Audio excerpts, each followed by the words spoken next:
നമസ്കാരം. സൗദി അറേബ്യയുടെ ഭാഗത്ത് നിന്ന് ഒരു വലിയ നീക്കമുണ്ടായിരിക്കുന്നു. ഇറാൻ, അമേരിക്ക, ഇസ്രായേൽ സംഘർഷവുമായി ബന്ധപ്പെട്ട് സൗദി അറേബ്യ ഇറാനെതിരെ തിരിയുന്ന ഒരു കാഴ്ചയാണ് കാണാൻ കഴിയുന്നത്.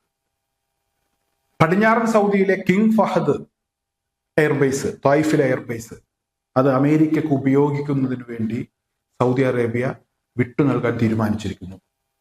എല്ലാവരും ഈദ് ആഘോഷങ്ങളിൽ മുഴുകിയിരിക്കുമ്പോൾ സൗദി അറേബ്യ ഒരു സൈനിക നീക്കത്തെക്കുറിച്ച് ആലോചിക്കുകയായി. ഈ ആലോചനയുമായി ബന്ധപ്പെട്ടുള്ള വാർത്തകൾ ഇന്ന് പുറത്തു വന്നിട്ടുണ്ട്. എന്തായാലും ഇവിടെ സൗദി അറേബ്യക്ക് പ്രതിരോധിക്കാനുള്ള അവകാശമുണ്ട്.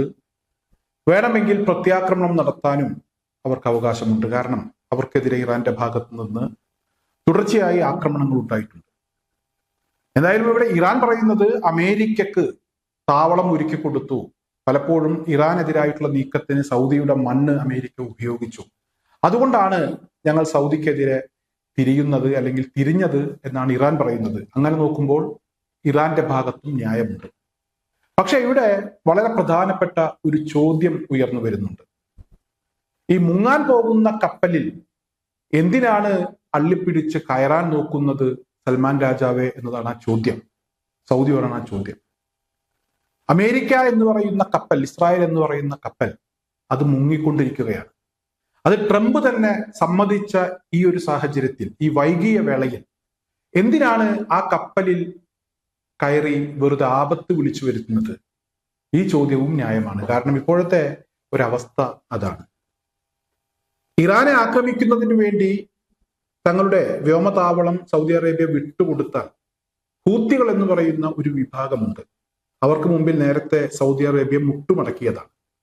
അമേരിക്കയെ കൂട്ടുപിടിച്ച് ഹൂത്തികളെ ഒതുക്കാൻ സൗദി ഒരു ശ്രമം നടത്തി.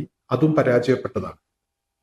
ഭാവിയിൽ വലിയ പ്രത്യാഘാതങ്ങൾ സൗദിക്ക് ഉണ്ടാകും സൗദി ഇത്തരം ഒരു നീക്കം നടത്തിയാൽ. അതുകൊണ്ട് എന്തിനാണ് ആ പണിക്ക് നിൽക്കുന്നത്? അതിനേക്കാൾ നല്ലത് അമേരിക്കയോട് ഗുഡ് ബൈ പറയുന്നതല്ലേ എന്നൊരു ചോദ്യമാണ് ഉയർന്നു വരുന്നത്. എന്തായാലും സൗദി അറേബ്യ ഇപ്പോൾ കാണിച്ചത് വലിയ ഒരു വിവരമില്ലായ്മ തന്നെയാണ്. വിനാശകാലെ വിപരീത ബുദ്ധി എന്നൊക്കെ പറയാറുണ്ട്. യഥാർത്ഥത്തിൽ ഇപ്പോഴത്തെ സൗദിയുടെ പ്രവൃത്തി കാണുമ്പോൾ, അവരുടെ നീക്കം കാണുമ്പോൾ എൻ്റെ മനസ്സിൽ വരുന്നത് ആ ഒരു വാക്ക് തന്നെയാണ്. ഇവിടെ ഇറാന്റെ ഭാഗത്തു നിന്ന് തുടർച്ചയായി അമേരിക്കൻ ബേസുകൾക്ക് നേരെയും അതുപോലെ തന്നെ ഇസ്രായേലിന് നേരെയും ഒക്കെ ആക്രമണങ്ങൾ നടക്കുന്നുണ്ട്. അമേരിക്കൻ ബേസുകൾ ലക്ഷ്യം വെച്ചാണ് ഗൾഫ് മേഖലകളിൽ അവർ ആക്രമണം നടത്തിയിരുന്നത്. പിന്നെ അത് മറ്റു ചില മേഖലകളിലേക്ക് കൂടെ വ്യാപിക്കാൻ തുടങ്ങി. എന്തായാലും ഇവിടെ സിവിലിയന്മാർ താമസിക്കുന്ന മേഖലകളിലേക്ക് ആക്രമണം നടത്തിയത് ഞങ്ങളല്ല, അരാംകോ ഓയിൽ റിഫൈനറിക്ക് നേരെ ആക്രമണം നടത്തിയത് ഞങ്ങളല്ല എന്നൊക്കെ ഇവിടെ ഇറാനും പറയുന്നുണ്ട്.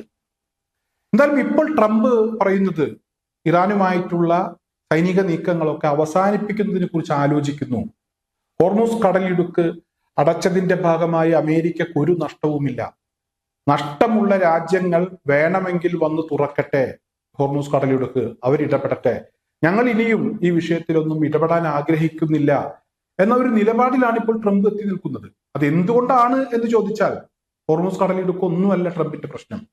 ഒരു കരയുദ്ധത്തെ കുറിച്ചൊക്കെ ട്രംപ് ചിന്തിച്ചിരുന്നതാണ്. പക്ഷെ ഇറാന്റെ പക്കലുള്ള ആയുധങ്ങളുടെ പ്രഹരശേഷി അത് ഓരോ ദിവസം കഴിയും തോറും കൂടിക്കൂടി വരുന്നത് കണ്ടപ്പോൾ അതിന്റെ പരിധിയൊക്കെ ഇവർ കണക്ക് കൂട്ടിയതിനേക്കാൾ അപ്പുറത്താണ് എന്നിവർക്ക് മനസ്സിലായി തുടങ്ങിയപ്പോഴാണ് ട്രംപിനൊരു മനംമാറ്റം ഉണ്ടായത്. ട്രംപിന് മാത്രമല്ല, ഒരിക്കലും ട്രംപ് പറഞ്ഞാൽ പോലും ചില സമയങ്ങളിലൊന്നും കേൾക്കാത്ത, വഴങ്ങാത്ത ഇസ്രായേലിന് പോലും ആ മനംമാറ്റം ഉണ്ടായിട്ടുണ്ട്. ഇത് ഒരുവിധമുള്ള ആളുകൾക്കൊക്കെ മനസ്സിലായിട്ടുണ്ട്. മുങ്ങാൻ പോകുന്ന കപ്പലിൽ കയറാനില്ല എന്ന് അമേരിക്കയുടെ കൂടെ കിടന്നിരുന്ന നാറ്റോ ടീം അവർ തുറന്നു പറഞ്ഞിട്ടുണ്ട്. ഞങ്ങൾക്ക് കഴിയില്ല, ഞങ്ങൾ എന്തായാലും ഇനി ഈ പരിപാടിക്കൊന്നുമില്ല, നിങ്ങളല്ലേ ലോക പോലീസ്, നിങ്ങൾ പടവിട്ടു, നിങ്ങൾ തന്നെ പട നയിക്കൂ, ഞങ്ങളതൊക്കെ നോക്കിക്കണ്ടൊന്ന് ആസ്വദിക്കട്ടെ എന്ന് പറഞ്ഞാണ് അവർ മാറി നിന്നത്. ഇപ്പോൾ സ്വിറ്റ്സർലൻഡ് അവരും പറഞ്ഞു, നിങ്ങളുമായി കൂട്ടുകൂടാൻ പോലും ഞങ്ങളില്ല, ഇനി ആയുധമില്ല, നിങ്ങൾക്ക് ആയുധം കയറ്റി അയക്കില്ല എന്ന് സ്വിറ്റ്സർലൻഡും പറഞ്ഞിട്ടുണ്ട്. ഏതായാലും ഇവിടെ കൂടെ കിടന്ന ആളുകളും കൂടുതൽ അടുപ്പം സ്ഥാപിച്ചിരുന്ന ആളുകളും ഒക്കെ പുറകോട്ട് പോയി മുങ്ങാൻ പോകുന്ന കപ്പലിൽ കയറാനില്ല എന്ന് പറഞ്ഞു. ഈ ഒരു സമയത്താണ് സൗദി അറേബ്യ ആവശ്യമില്ലാത്ത ഒരു ഇടപെടൽ നടത്തിയിരിക്കുന്നത്. സൗദി ഇപ്പോൾ ഇങ്ങനെ ഒരു തീരുമാനമെടുക്കാൻ പ്രേരിപ്പിച്ച ഘടകം, അത് ഞാൻ നേരത്തെ പറഞ്ഞല്ലോ, അവർക്കും പ്രതിരോധിക്കാനും പ്രത്യാക്രമണം നടത്താനും ഒക്കെയുള്ള അവകാശമുണ്ട്. പക്ഷേ അവരെ കൊണ്ട് കൂട്ടിയാൽ കൂടുന്നതേ അവർ ചെയ്യാൻ പാടുള്ളൂ.